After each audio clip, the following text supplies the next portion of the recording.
Sous bonne escorte de l'armée malienne, ces camions de carburant entrent dans Bamako. Les militaires sont tendus.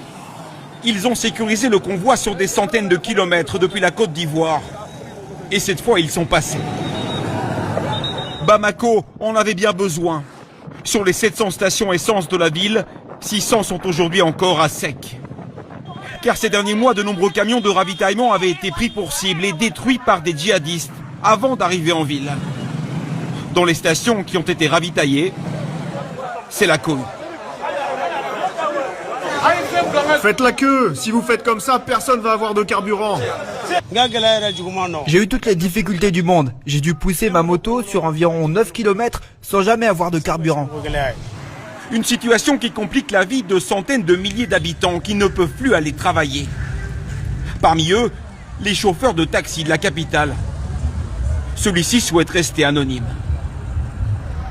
Tu quittes la maison pour aller travailler, puis tu rentres chez toi les mains vides. Ce n'est pas facile. On n'arrive plus à trouver de quoi préparer le repas pour la famille. Vraiment, nous souffrons. C'est toute l'économie qui est durement touchée, toute la vie dans la capitale, jusque sur les petits marchés où les prix ont parfois grimpé de 40%. Ça c'est 250, ça c'est 300. C'est cher? Pourquoi c'est si cher? C'est à cause des problèmes d'essence, tout a augmenté.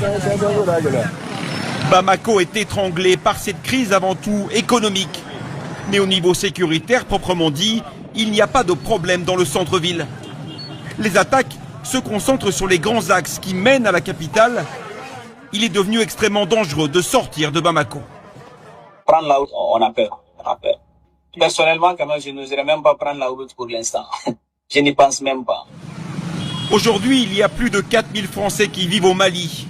Le ministère des Affaires étrangères leur a recommandé de quitter le pays dès que possible. Alors souhaitent-ils partir? Quelle est leur situation sur place? Nous avons essayé de contacter des dizaines d'entre eux. Aucun n'a accepté de nous répondre à visage découvert. On a essayé de parler avec des dizaines et des dizaines